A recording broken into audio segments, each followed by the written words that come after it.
Hi Aquarius, welcome to your end of July 2022 General Tarot Update. It's Raina here. It's funny because I don't have my normal kind of like a cloth down on my table, so I didn't even know that I had pressed record. I completely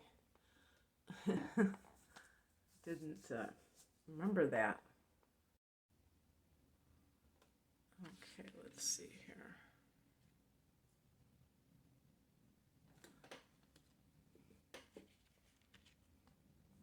Somebody asked me what this deck is called. It's called the Light Seers Tarot.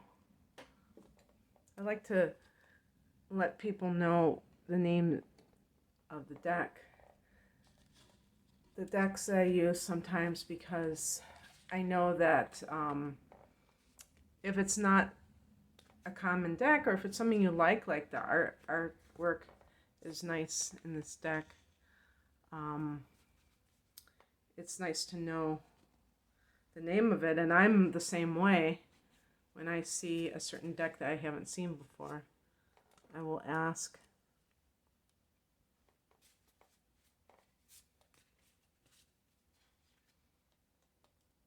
Oh, okay, so you have a lot of cups in this particular reading for the end of the month. So one thing to remember that when we are going towards the end of July, that we're going into Leo season, and Leo is your opposite sign, Aquarius, in your opposite house. And so even though the opposite house is not a water house, it does deal with relationships, one-on-one relationships. And so that can certainly be symbolized by the cups. And then you also have the Empress card, which is associated with Venus, your ruler, and therefore you and Taurus. So again, love could be coming up for you in that sense. The heart of the matter is the Ten of Wands. And this, for work matters, you see the beast of burden. And it can show that somebody is working very hard. And I have a book, and they have a lot of key phrases about different cards, and they say the burdens of success with the Ten of Wands. Because the burden can be that you're being worked too hard, and that can lead to burnout. So there might be this feeling of you don't have enough time, downtime, you feel kind of like overwhelmed, or like, especially even like on the physical level, overworked and things like that. But when it comes to relationships, it can be a situation where you feel like you're trying to make something work, but it might be a one-sided effort. So you have to really look at the situation as it truly is and not how you want it to be. In the past position, we have the Seven of Wands. I don't know if you can suss out. It's funny. I feel like that raven, or whatever you'd call that bird, is like kind of photobombing the card. But it's like you can kind of tell that this is a card of kind of slinking around and deception. That's definitely one interpretation. So if there is a relationship issue, it could be pointing to the fact that somebody is not being straight with you. They might be cheating if this is a relationship issue. And again, coupled with the Ten of Wands, you may be feeling like you're trying to do everything to make this relationship work. But that's the problem, that you're doing the heavy lifting in the relationship instead of seeing that the relationship is not a good one and being able to make peace with that and therefore move on. But it's kind of reiterating where you're coming from that has led you to this point. And another thing too is with work matters, to me, I didn't see anything about this, but I just can assume that the Seven of Swords can be intellectual theft because it can be physical theft. So, if you have a dinner party and then all of a sudden some of your silver is missing, and believe me, like nowadays, silver is really up there, with gold, isn't it? I don't know. Um, they still do actually have people have silver sometimes when they bring out the good china. They have the silver, and if you find that something's missing, and you're kind of in the dark about who's doing it, that's one kind of theft. But then you're in the workplace and somebody takes your idea. They might tweak it a little bit, but then they make it their own, and that's a another form of theft.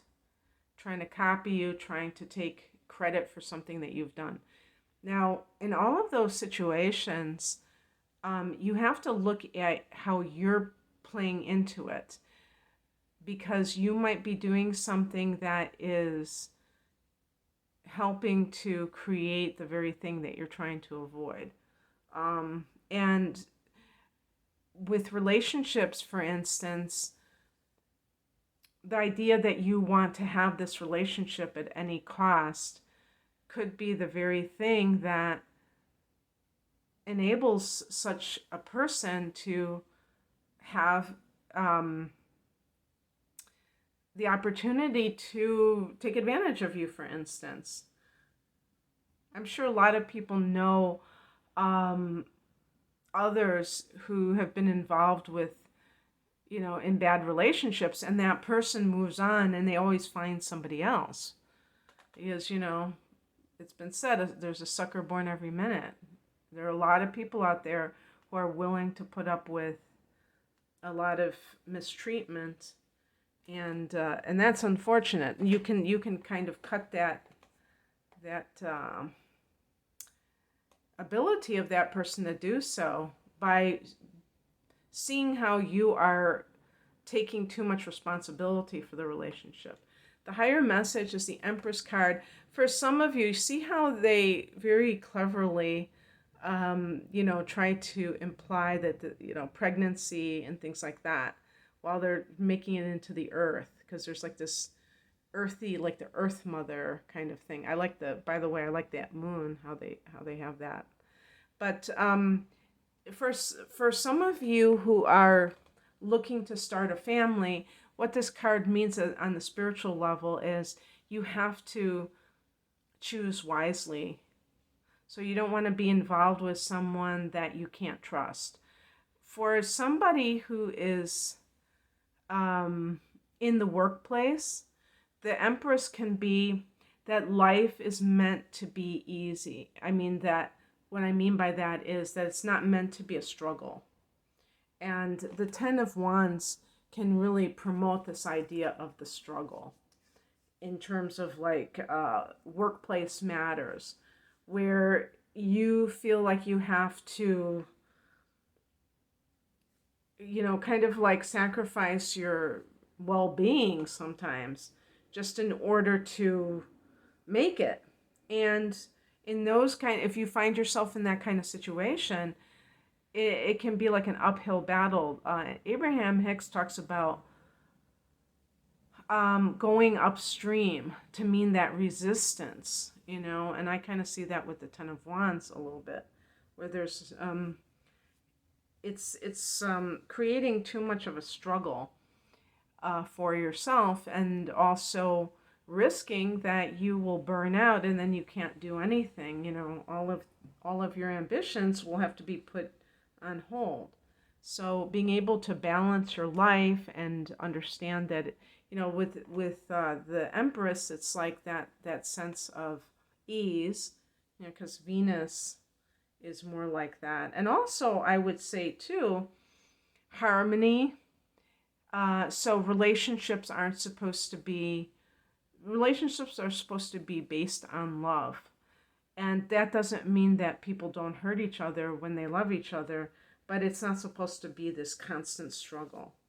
And you don't have to chase somebody down in order to get that feeling that they care for you. They're going to want to be involved with you. What crosses you is the Queen of Wands. So there may be this lack of confidence. But, you know, the interesting thing about this is it's very important to note that it's like a chicken and egg syndrome where you wonder if low self-esteem leads people into tolerating bad behavior, whether it's in the workplace or in their personal life. And yet, you can, let's say you have a pretty decent self-esteem and you go into a job where you're treated very poorly, that can lower your self-esteem. You can feel degraded, and who knows, maybe it's little by little, so it's very insidious. So the point is that it's not always a case of somebody has low self-esteem to begin with. They may simply not realize that they are being treated disrespectfully until it's too late. And it's never too late. I just mean that you get sucked into that mentality. What's coming in is the Ace of Cups.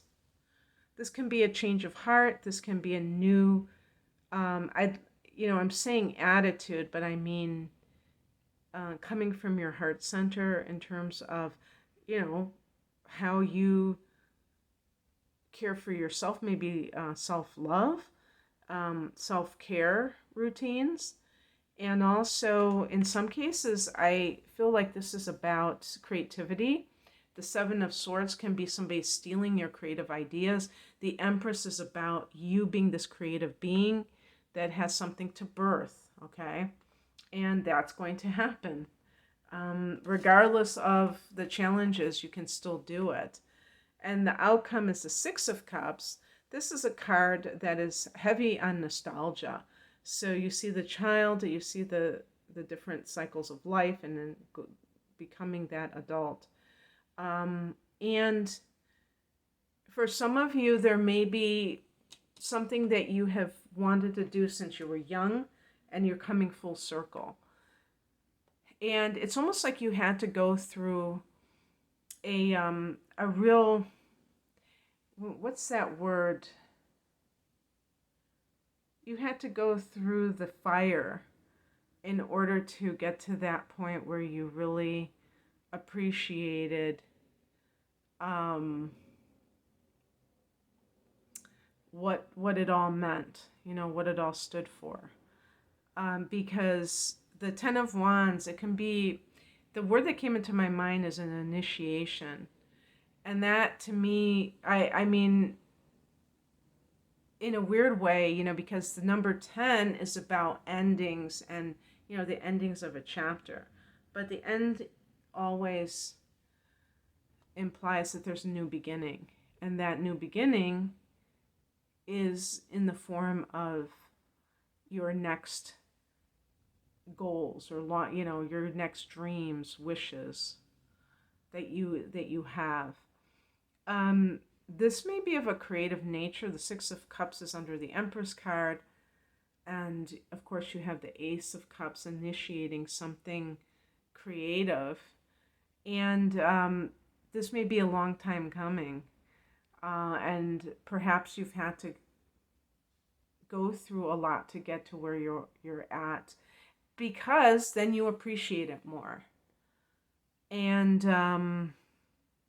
this also, the Six of Cups, one of the big things that the Six of Cups represents is the soulmate. And that's another thing that can come after you have kissed a lot of frogs. You get to have that soulmate. And maybe it's somebody you already know, but it's possible that somebody you're making space to meet. And all of this will be revealed at the proper time. Okay, that's what I have for you. Aquarius, I hope that this resonated. If you would like a private reading, the link is below. Take care. Bye.